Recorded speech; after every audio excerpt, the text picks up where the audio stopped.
welcome to Daily Covfefe on Unsafe Space with Carter and Keri. Today is Monday, August 19th, and Carter and I both went for hikes this morning. Yours sounded more intense than mine. I just went for a walk in the back. Mine was pretty intense. Yeah, you sound like you got a workout out of it. I am surprised I'm able to do Covfefe. Well, I'm glad that you showed up. Yeah. At Covfefe, Keri. Yeah. But I'm rewarding myself with lobster Benedict, so today's a very fancy Covfefe. I'm drinking a latte. Does that count as fancy? I don't know. Wait, what's all the stuff we're supposed to say? Thank you guys for liking and subscribing. And if it's your first time watching us, there's an introductory video on our channel that tells you what we're about. And I heard from someone recently that we were called alt-right, and we're not. Well, anyone who's not a Marxist is alt-right. So there you go. Yeah. I guess we're fascists now. Well, according to Antifa, everyone's a fascist. Yeah. So, I mean, I kind of want to talk about Antifa a little bit today because of what happened in Portland over the weekend. And I generally am curious about why things are happening in Portland in particular. I looked Portland up. It's like largely white and low unemployment. And that's why. And like the demographics aren't really, it's not like there's a disproportionate number of millennials or anything. I don't know. It's Antifa is mostly white. It's like wealthy white people who hate themselves and have no meaning in their life and are trying to, and also want to hurt people. I guess. Yeah. I mean, there's clearly a lot of anger and just bile leaking out of Antifa members. If you just watch videos, you can just see the hatred. But I don't know. I watched like a couple episodes of Portlandia when it first came out, which was almost 10 years ago. And it's interesting to me that they recognized something unique about Portland's culture. And I was trying to figure out if what they recognized was somehow related to Antifa, which I think it is. It was obviously they didn't recognize it as violent because it wasn't as violent then. But there is something about the religious nature of their kind of angsty virtue signaling socialist kind of mentality. But it's very sophomoric, right? And that, which is what Portlandia just kind of made fun of, the sophomoric angsty thing. I mean, their whole intro to it was, the spirit of the 90s is alive in Portland. Like they were kind of mocking, and of course for them the 90s meant probably teenage years or whatever. So it's that kind of a thing. But I'm not entirely sure. I'd like to research a little bit more why Portland, because this stuff with Antifa, it's almost always Portland. I mean, it's elsewhere. Berkeley, there's stuff in Berkeley too. But look at Berkeley. So weird. Berkeley also elite, wealthy. It's elite. It's rich. And it's largely, I don't know if it is largely white, but it's elite and rich anyway. It's certainly more white than the neighboring cities of Oakland or whatever. So, yeah. I saw a article this morning in the New York Post, and they basically called all these beliefs, I haven't heard this phrase before, I think it's brilliant. They called all these SJW beliefs luxury beliefs. Yeah, it's similar to the Champagne Socialists, right? It's that kind of a thing. So let's just tell people basically what happened. I don't even want to show videos because it's the same kind of video that we see all the time. All the time. Here's a bunch of people dressed in black, wearing face masks, beating on people and screaming at them. There was a guy that looked like he was there with his daughter, which I mean, it looked like a little girl, maybe 9 or 10, which I don't understand why you would take a kid into a rally like that, but they chased them all the way down the street. And it was pretty, I was imagining it would be pretty scary to have that happening, but people were getting pepper sprayed, beaten. I did see, I guess the Proud Boys were there and there was an altercation with the bus. Well, the Proud Boys, so here's the thing, leading up to this, I think it's really important to look at how the media presents this, because the media aligns itself with Antifa. The legacy media aligns itself with Antifa. And so all the headlines leading into this, like they always are, say far right group, you know, they're calling the Proud Boys far right, which I don't think they are. They're calling them white nationalists, which they're definitely not. No. They call them, I mean, they make it sound as if they're violent and as if they're the threat. And I like one of the headlines says, you know, Portland braces, or Portland says no to far right extremists. They are lying to you. The extremists here are Antifa. The people who commit the violence overwhelmingly are Antifa. So the Proud Boys came out, they did what they do. They marched and waved some flags. As Tim Pool put it, they waved some American flags, and then they got on their bus, which was attacked by Antifa, and they went to a barbecue. Like they didn't do any violence, but what did Antifa do? They hung around and beat people up like they do, maced people, bystanders, not even people who were like some Trump supporters, but some just like random people like that guy you were talking about with the daughter. Yeah. Well, I mean, he had a shirt that said he doesn't like racism. So see, yeah, they don't care. They're there to, I don't like racism or Antifa or something like that. But I mean, it doesn't matter. The point is, he wasn't doing anything. He was just standing around wearing a shirt they didn't like. They are bullies, and they are violent, and they are I mean, they've been called domestic terrorists by the FBI and by the Department of Homeland Security. And that was in the Obama years. In the Obama years, those two departments referred to them as domestic terrorists. They are domestic terrorists. And now you have headlines. Why doesn't Trump denounce the alt-right in Portland? Because the alt-right wasn't there. And the alt-right's not doing any violence. The alt-left is. And the media, this is one of the most blatant examples of them lying that I can think of, is the way they've sold this lie that there's all these crazy right-wing groups and white nationalist groups that are amassing in cities, and that we need these masked thugs, violent thugs with pipes and mace and bike locks. You know, that professor who beat that kid in the head with a bike lock and sent him to the hospital. That we need these people. No, Portland should be, I think the mayor should be ashamed of himself. Like, they should be bring in a paddy wagon and put these people in jail, in my opinion. So anyway, I'm sorry, I ranted. I'll give you the floor. No, it's a good rant. I think there's a couple things specific to this weekend that I do want to bring up. One is we saw someone filmed, I guess they caught this on film from Antifa. Antifa had a little black case of a concrete block. And so they would open the case and put it on the ground and break the concrete block up and then use it to throw the concrete pieces. The other thing I want to point out is there's been I saw from the blue check marks on Twitter, this criticism that Andy No was posting pictures of a guy that got a hammer thrown at him and was beaten up.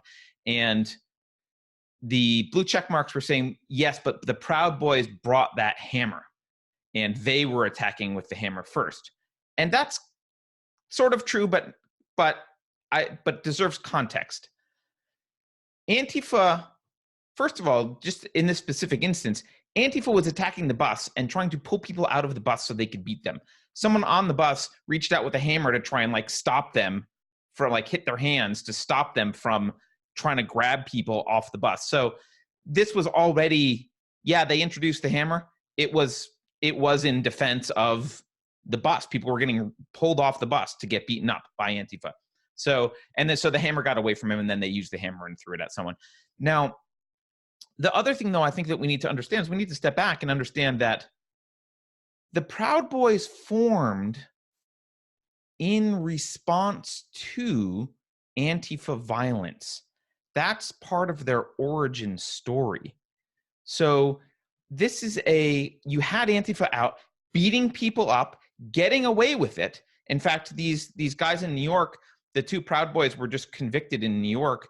But even though the investigators agreed that the Antifa people that were involved should also be tried, they couldn't be identified because they were wearing masks, so they don't know who they were.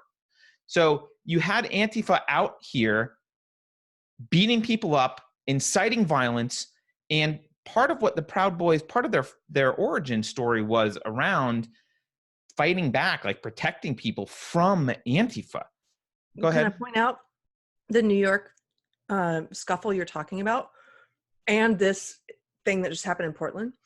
Every single time, it's Antifa going to a Proud Boy event specifically to cause violence and cause trouble. You know what? If you ignored them, nobody would pay attention to them. Like, why?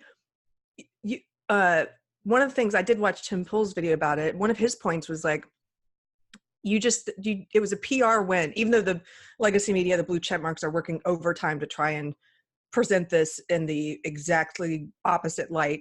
But it was a PR win for them. They didn't do any violence, and you brought all this attention to them. Like, ignore them. Why do you show up at their events and try to start stuff? Go have your own event, freaks. When they do have their own event, Proud Boys don't generally show up to do anything. No, they don't. So, yeah. So I think it's just important, like, historically to think about this context, because Proud Boys, as tensions escalate, there will be times when people from Proud Boys or other organizations will instigate violence against Antifa because they view themselves at war. And it's not incorrect. They kind of are at war. There's this organization that's been out attacking innocent people and initiating force, and there are people that are sick of it. And so at some point, what's going to happen, obviously, is the mainstream media then will use anything like that to say, see, it's the Proud Boys initiating violence. But you just have to keep this in historical context also. Antifa has been around Antifa internationally has been around since, World War II, prior to World War II.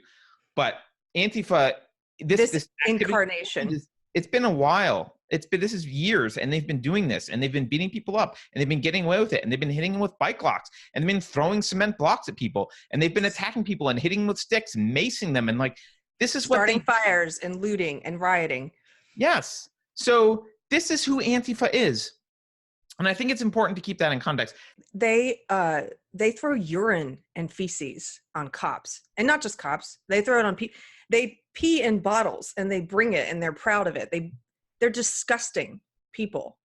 Yeah. They also, by the way, I don't know if you saw the clips, they called one of the black Portland cops a coon and a race traitor and all this stuff. I mean, they were throwing racist insults at one of the black cops in Portland. And they're mostly white, which blows my mind. The Proud Boys are not. The Proud Boys are very racially diverse, which is kind of hilarious, because then you see the legacy media having to explain that, and seriously, with a straight face, printing articles saying that they're multi-ethnic white supremacists.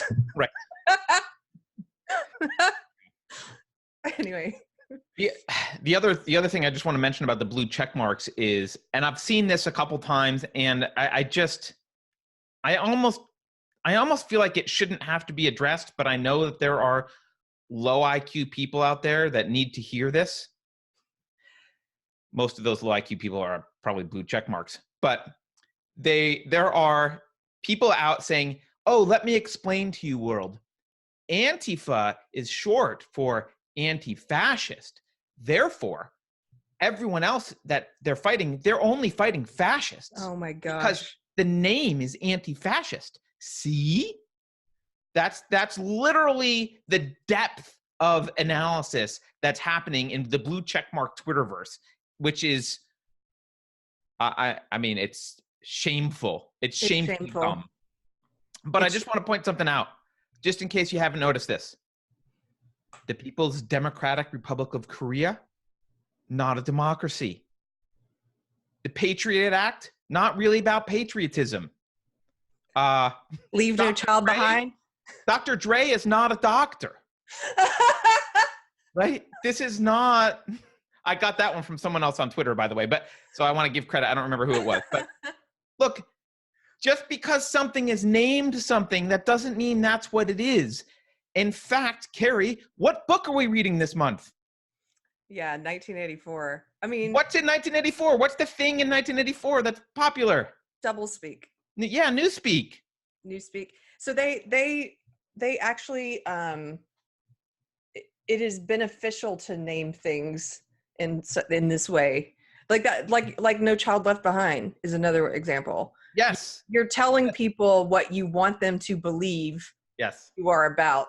And these freaks and Antifa, and I have I don't have a modicum of respect for these people, and I don't mind name calling them in the third person at all. Um, like it would be different in a discussion with one of them face to face. If I hope to get anywhere, I would not call Face them to names. mask. Face to mask, yeah, cowards, freaking masked cowards. But they you read the Antifa handbook. Yeah. They define anybody who's not a Marxist is a fascist. Basically, yeah. I mean, it's pretty bad. It's pretty bad. I've been meaning to do a video on the Antifa handbook. By the way, I found this really interesting quote by, I don't know who this guy is, so if he happens to be a horrible person, don't blame me. Roger Scruton. He wrote a book, I guess, called A Political Philosophy in 2006. But this is a great explanation of newspeak. Newspeak occurs whenever the main purpose of language, which is to describe reality, is replaced by the rival purpose of asserting power over it.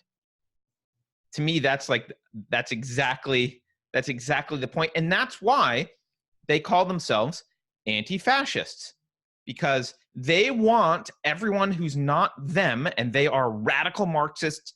Actually, they're radical Marxists, but they're also just discontent, nihilists. Everyone who's not them they want them to be fascists. They want them to be viewed as fascists. So that's why that's their name. Can I just read, since you mentioned 1984, a couple of quotes from George Orwell, and then we can move on? Sure. These are not from 1984. These are from papers of his, like essays, and where he's actually just talking about his ideas. So one of them I think I've read before on one of our podcasts, but it says, if thought corrupts language, that language can also corrupt thought, which is brilliant. Mm-hmm. And then political language is designed to make lies sound truthful and murder respectable, and to give an appearance of solidity to pure wind. Yep. Okay, here's another. The great enemy of clear language is insincerity. When there's a gap between one's real and one's declared aims, like with Antifa, their real aims and their declared aims, one turns, as it were, instinctively to long words and exhausted idioms like a cuttlefish squirting out ink. Oh, he's great. Anyway, there's a lot more. He wrote a lot about the use of language. And, yeah, it's something the left is very good at. Yeah, and they're liars. I one quick anecdote about a discussion I was involved in the past couple of days online with this very well-intentioned SJW. She's the white woman I've talked about before who pays to go to these unlearning her toxic whiteness crap. And even after having been to one and being abused and bullied and having a traumatic experience and writing about it, now she's going to another one that's like a Buddhist one. But anyway, unlearning toxic whiteness in the Buddhist way. But so in a discussion with her, they can't see. There's this thing about language and about, like you've talked about, like philosophy. They don't want people to have ideas or to think about philosophy. So she's like, no one has a well thought out, this, SJW ideology. It's not Marxist. It's not even well thought out. It's just a desire to do good. It's just and I'm like, no, I actually agree with you. It's not well thought out. It's like the Jung quote. People don't have ideas. Ideas have people. No, I don't think they've thought their ideology out at all. They don't have the ideology. The ideology has them, and it is Marxist. Some of them have thought it out. The leaders know exactly what they're doing. The leaders know what it is, but this woman I'm talking to, yeah, of course she's not well thought out. She's not well thought out at all. It's like, yeah, you don't have Marxism, woman. Marxism has you. Anyway, I'm sorry. I'm getting fired up about this. No, it's actually, it's actually a good segue to what I've been thinking about. I wanted to mention, and part of the reason, some of this we've talked about before, but I think it's important because our channel's growing, and I've seen some comments like indicating that like maybe people don't, not everyone that's new, we're taking for granted that we've made arguments in the past and people have seen them, and not everyone has. So when we just talk about the culture, so Antifa's role in the culture war is, Antifa's not powerful. They're like a useful idiots that the left is using. They're not, they have no place in the future society they're trying to build. They're just being used for this purpose. But they are playing a role in the culture war, and it got me thinking about this. Maybe it's just worth talking about. So the left is pushing this fundamental ideology, Keri, which you and I have talked about a lot, which is collectivism. Just for people who haven't been listening, collectivism is the idea that individuals don't own themselves, right? They're not sovereign actors with natural rights, but instead individuals are subordinate to the group. So it's the tribe, or it's the state, or it's some other collective that both speaks for every individual and everyone that they purport to represent, and ultimately owns your life and your productive output and can make decisions about what to do with you. You are a cog in the machine. And so let me interject there. As an example, we see this on the right when you look at like white supremacists. They are collectivists and they view race as being very important. And you're defined by your group. You're defined by your race. You're not an individual. You are a white person or you're not a white person, right? You see this on the left with SJW, with social justice ideology, which they also define you by your race. Everything is defined by your race, your sex, your sexuality. That is the primary thing. And they often speak, just like white supremacists, they speak in terms of as if the group all has the same opinion. Like, we're doing this for Black people. We're doing this for women, right? You don't speak for the group. And people are individual. Anyway, I'm going to rant. I don't know why I'm in a ranty mood today.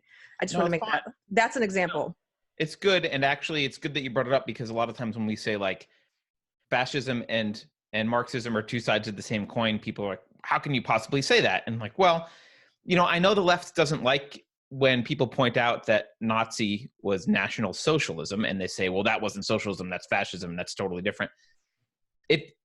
It was called socialism because of its collectivist nature. This was how the Nazis talked about people. All the Jews are X, all the Aryans are Y, blah, blah, like that's how they were collectivists, which is the same as how Marxists treat people. They are collectivists. Traditionally, one of the most recognizable Marxist systems was communism, right? And traditionally it was along class. So it was like all the working class, all the bourgeois, all like that they broke people into groups, and those groups were based on class. But I think what's happened here is it's become very difficult for the left to push communism after the 20th century, right? That communism killed about 100 million people in the 20th century, something that you don't hear about in your history class, probably. So that's way more than... For a reason. Yes.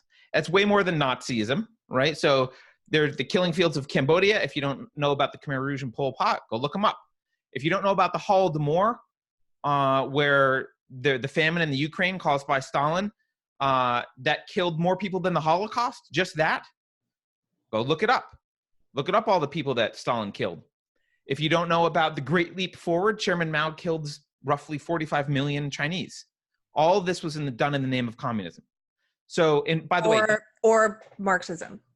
45 million in 4 years, just to be clear, very efficient. Well, all of this was actually done in the name of communism specifically. Right, but my point is the ideology behind that was Marxism. Well, that's actually what my point is. The ideology behind that is collectivism.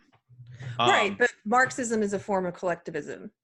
I think it's important to point that out, because Marxism is the same. It's a collectivism, yes, but I know you were about to get to this, but today, again, for the benefit of anyone who's watching us for the first time, when I say this woman I'm talking to that Marxism has her, it's still Marxism. It's not, social justice ideology is not new.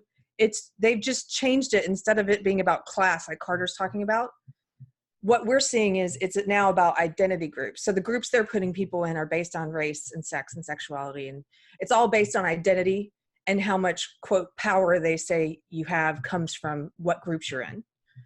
Okay, I just wanted to make that was exactly my next point, basically, which is that now, instead of Marxism based on economic class, they've switched, and they do it based on race or gender or whatever. And one of the reasons for that is that the classist stuff didn't work in America very well, because Americans mostly still feel like they have upward mobility, which is actually true. They do. So because of all the upward mobility and class changing in America, it was kind of hard to push out this, like, you're the poor class and there's the rich class, and there the two shall meet. And because people were like, no, I aspire to be in the rich class. So, and that's, it was difficult. So they had to switch it to other stuff.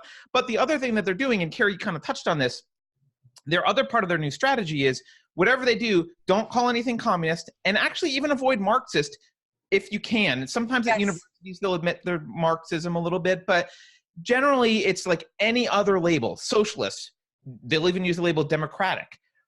Social justice, intersectional stuff, they'll even use the word liberal. Yes, they steal that. So I was in SJW for 20 years, again, for any new people. I didn't realize what I was brainwashed into was Marxism. Like, they didn't use that word. I mean, in some of my readings they did, but it wasn't presented as, this is what we're learning. What we were learning was intersectional feminism, third wave feminism, critical race theory. All these things are Marxism. Like, Right. But they have to have a different label, because they know that in America, those words are associated with those 100 million deaths. And so it's like, we can't really call it that. Or they'll just have like cool words like woke. You're woke. What does woke mean? It means you're a Marxist ideologue. Yeah, it does. And they try to steal the word liberal, which it pisses me off to no end, because I am a liberal, and this belief system I got pulled into, they bring you in incrementally. You start to believe one thing. It's like like a ladder. There's all these different rungs, and suddenly they've got you to where you're defending very illiberal things, like Antifa beating people up in the streets, or censorship by social media companies. Yeah. No, and I think really the antidote to that is to understand that if you understand the philosophy, this is why they don't talk about philosophy, and this is why they don't like to talk about collectivism or individualism, because if you understand what collectivism is versus individualism, you can spot it pretty early, no matter what name because they just relabel stuff all the time. But if you understand the principles behind it, you look at those labels and go, well, wait a minute, this is just a form of collectivism. I see what you're doing, and it's hard to get sucked in. But if you don't have that mindset, if you're not aware of the philosophy behind it, then you do exactly what Keri's saying. You get like, well, how about this? How about this? How about this? And before you know it, you're, supporting Antifa thugs. And again, like this woman said, it's not well thought out. I'm not, you're not, you don't have collectivism. Collectivism has you. Right. And if you don't understand what that means, I don't know how to better, I think that's a pretty descriptive. Yeah, no, it's great. It's great. So, so they had to make sure people, and so the last thing that they did, I think, is they realized, so the first two we talked about, there's three things. Their strategy was they had to change it so it wasn't based on economic class, which they've largely done. They have to make sure to not call it communism, Marxism, or whatever, relabel stuff. And they have to avoid, the third thing was they have to avoid defending their ideas, because they can't have the link between, like, if they have to start defending their ideas, like, they're going to have a big problem. So one of the things they have to destroy the link between 20th century democide that happened in the name of collectivism and what they're doing. And the culture wars is largely about avoiding defending those ideas. That's kind of what the culture war is about. They can't defend the ideas, because when they do, everything breaks down. Because and in the same conversation we were having yesterday, one of my friends who agrees with me was trying to point out to this woman, and actually one of our viewers, he was like trying to point out, like, it's a logically incoherent ideology, and that's why they can't defend it. And so all these little magic words they use, and you find yourself using them, those are words that are designed to keep you from defending your ideas and to try and prevent other people from doing it. So white fragility, you know, white privilege, toxic masculinity, all of these things are designed to keep you from actually thinking about what do I believe and why, and how would I defend this? And then they use them, people speak them to other people to try and get them to stop. Like if you disagree with them, they throw out one of these magic words, but they can't defend their ideas. They are logically incoherent. Right. And so because they can't defend them, they have to avoid defending them. Right. And again, I think the culture war's ultimate goal is self-censorship. The goal is to get people to self-censor. And one of the ways they do that is through magic words, like you're saying, Keri, right? They just like, or ad hominem counts to that too, or labeling people racist, misogynist, bigot. They all self-censor. Whatever it is. Yeah, the same woman, and it's same conversations on her wall. There's like white people, and they're like, I wait for a person of color to tell me what racism is. Right. Okay, well, which person of color? They don't all have the same opinion. Right. Right. So one way to self-censor, one way to get people to self-censor is to like scare them with magic words, right? They'll be a little bit nervous about, I don't want to be called whatever. Another way to get people to self-censor is using actual impactful ostracism. So you fire James Damore when he suggests that, hey, you might want to approach solving your problem in this other way based on some facts, and here they are, and here's some thoughts, and let's have a discussion. Well, we got to fire him because he's having a wrong think discussion. So we have to set an example, and we have to show people that you will get ostracized and lose your income and get fired if you're a wrong thinker. And this is why they shame people for wearing the wrong hat in restaurants, or this is why you get banned for making a joke on Twitter or saying the wrong thing or asking the wrong question. Like all of this, kicking you off social media platforms, fire you, harassing you, all of that is a form of ostracism that's designed to get you to self-censor so that you're afraid to say, hey, what about this? Or, hey, I like this candidate, whatever it is. Yeah, they want to, self-censorship is the right way to put it. And even like that video we did about white fragility, and we looked at that white fragility stupid bingo thing this woman came up with. And what did she say about it in the description? You know, this will help white people learn what they shouldn't say. Right. Like what they can't, it's all about getting you to censor yourself.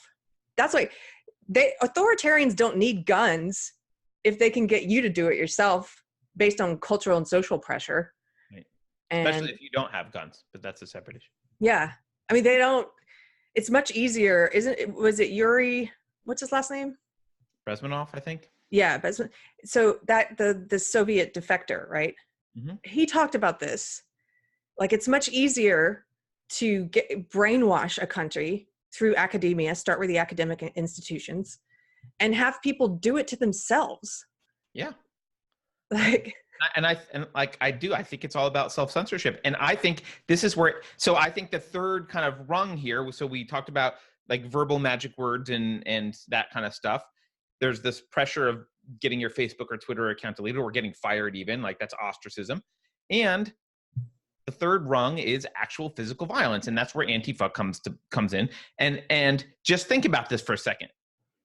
Would you wear a MAGA hat in Portland? Look, I've offered this challenge to people who, on the left, who refuse, who try and argue that somehow they believe the lie that this is like in Trump's America, it's like really dangerous for women and gay people and people of color, and like it's so dangerous. It's like, you know who it's really dangerous for right now? Put on a MAGA hat, walk through Portland, and every person I've made that challenge to is like, well, no, because I don't want to be seen as a Trump supporter. Well, why? Who cares? Put on a Gadsden flag. Even a Gadsden flag is viewed as alt-right, right? The yellow "Don't tread on me" snake flag. But so I think the purpose of Antifa is just to intimidate people, because if you think about it politically, what's one of the things that gets political, like name recognition, people out talking about candidates, who they'll vote for, what they think, blah, blah, blah. if you can shut down even discussion of your political opponent in any non-negative light, that's massive, right? If people are going to wear Bernie hats but not Trump hats, if people are going to say, oh, I was thinking about voting for Bernie but not, oh, I was thinking about voting for Trump, if that becomes the environment that they can set up, and you are self-censoring anyone on their political opponents are all just self-censoring, that alone has a huge impact on the elections, right? That has a huge impact on how people vote, because everyone that's maybe thinking, maybe I'd vote for Trump or whatever, they're looking around going, I must be the only one, because no one else is saying anything. Everyone else is just, taking a dump on them. Everyone else seems to be all about the social justice thing. I must be the odd man out because even if it's not Trump, even if it's just I'm against social justice. Yeah, that's what I was going to say. Like liberals like myself who are not even like Trump voters, those are the people I wish who would stop self-censoring. Like take a cue from look at what they do to people like Tim Pool, who's a liberal, who's part of Occupy movement. Look at what they do to liberals like Dave Rubin. They try and paint them as alt-right. They try and paint you and I as alt-right. Right. And so I understand why liberals are afraid to say, hey, I'm a liberal. I'm not an SJW leftist. But if enough liberals would do that, then there wouldn't be a reason to be afraid of it. So liberals to me, I'm like, I don't know. If the entire cathedral is controlled by SJWs and Antifa is allowed to run around beating people up in Portland and the cops aren't going to let them, maybe it isn't a good idea to say you're a liberal. Oh, and Antifa hates liberals. Right. I mean, you saw they spray painted in Berkeley this sign that said liberals get the bullet too. And then it had the sickle. Right.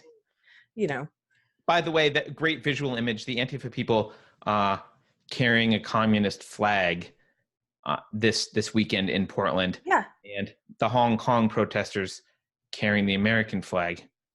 Was it a Babylon Bee article that said we offered to trade all of our Antifa for all of the Hong Kong protesters. Hong Kong protesters. Give us the Hong Kong protesters and we'll give you all of these black mask wearing cowards. Yeah.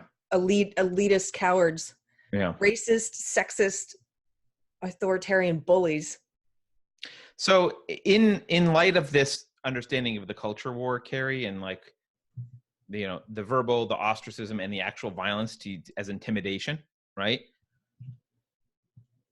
I had a disturbing conversation with a friend of mine, and I just want to share it. I'm obviously not going to say his name, but this is a guy who's older. He's had decades of experience in Silicon Valley, brought companies public, smart guy.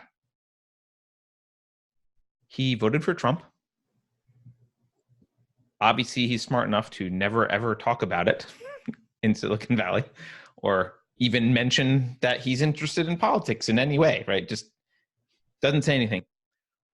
But he's not a dumb guy. He's a smart guy. And he confided in me, I'm worried about voting for Trump in 2020. And I said, well, why? There's reasons to not vote for him. Here's the things I don't like about him, blah, blah, blah. We're having a discussion. He said, no. What if they find out? Wow. He's like, what if people find out? Is there a way for them to find out who voted for whom? And I was like, I'm pretty sure I've never heard that happening. But he has a rational fear because he's in the Bay Area. And it's actually not far-fetched to imagine that pollsters somehow figure out a way to tell who you're voting for or get that information somehow and blacklist people. Well, we've seen them. Julian Castro, who's running for president, Democrat, who just outed a bunch of regular citizens because they donated to Trump. He's like, here's all the Trump donors in this city, like, go get them, basically. Yeah. That's terrifying. Right. But in terms of like who you vote for, no, I think we're really far away from that being, I really That's hope, what I told him. Yes, we're really far away from that being a reality. Please don't let that be a reason for you not to vote for who you want to vote for, no matter who it is. And, but what a crazy world we live in that that's even a consideration. I mean, no, I get it. Silicon Valley is like, you guys are in the epicenter. Portland, Berkeley, like all of these areas they're much further along. Yeah. And the truth is, even if they're not going to find out who you voted for, just all of these things we've talked about, just outing people who donate, beating people up who wear the hats so that people don't wear the hats, firing people who have wrongthink just so that wrongthink doesn't spread, calling people names just so that they'll shut up, so that their ideas don't propagate. All of this stuff is part of the culture war, and it's designed to allow this leftist ideology, which, as you pointed out, is a form of Marxism. It's, if you want to be philosophical about it, it's collectivism, but it's a variant of Marxism, which is why people use the term neo-Marxism. That's what it's designed for. It's designed to help pave the way for collectivists to take control. And you can see right now in the Democratic Party, it's a contest to see who's more woke. That's what the election is on the Democrats. Oh, it's the same ideology that undergirds Antifa that has taken over the Democratic Party currently. That's why, as a lifelong Democrat, I'm probably not going to be voting for the Democratic candidate, because there's only a couple of them that I can see who don't espouse this belief system, and none of the ones, I don't think they have a shot at being the nominee, because the establishment, the cathedral, has embraced SJW ideology. So they're not going to they didn't let Bernie win. They're not going to let they're not going to let Tulsi Gabbard win. No. I mean, they already have been doing the Russian hit pieces on her. Right. They hate her. It's so obvious, guys. Once you foreign policy, but yeah. Yeah, but once you step out of it, it is so laughable. It's like their tactics, they just do the same thing over and over. You're like, really? Are people going to fall for this? I guess. Can you pick another country? Is it the Russians again? Yeah, I saw Jacobin, is that how you say it, magazine. They did a hit piece on Andy No, and it was just over the top and laughable, and just full of these. They just make statements without any evidence to back it up. They just say it as if it's fact. Yeah, and you're supposed to believe it. Did you see Turning Point USA actually did a video where they went around and they asked, I don't know if they hit all of the Democratic candidates, but a lot of the major presidential candidates to disavow Antifa? No, I didn't see that. Yeah, only maybe one did directly. Wow. The most they got was a couple people saying, well, I'll disavow any hate. No, they're such cowards. No one would disavow Antifa. Maybe one person did. I don't remember who it was, but I wish a Democrat would get a backbone, right? I would. Tulsi, I think she says, I have disavowed Antifa. Yeah. Again, why I love Tulsi. That makes sense. Tulsi's the only one with any balls. Yeah. And she's a woman. But I'm so ashamed of my former party, and I don't know. I mean, it wasn't that long ago that Keith Ellison was taking selfies with the Antifa handbook. Why should we expect them to be disavowing? Well, I think if you view Antifa's place in the culture war, it's disavowing someone on their side. Antifa has a role to play, and that role is to intimidate wrong thinkers. And you can say all you want that you don't support violence, but if you're pushing the same ideology as Antifa, and damn well you need intimidation for your side to work because you can't have arguments, then you really kind of need Antifa. Right? They need Antifa. They need people to be intimidated. They need people to be afraid to walk down the street wearing a MAGA hat or even saying the wrong thing. So that's the only way they win is through this culture war. I still know people who support Antifa, which blows my mind, and I couldn't be more passionately, vehemently opposed to them. And I feel like as a liberal, it's my responsibility to be opposed and to denounce the friggin' extremist racists on my side. And people on the left are always like, why doesn't Trump denounce the white nationalists? He's done it over and over and over. It doesn't matter. You ignore it. He's already done it. Why don't you denounce Antifa? You know, take care of your side. Take care of the lunatics on your side.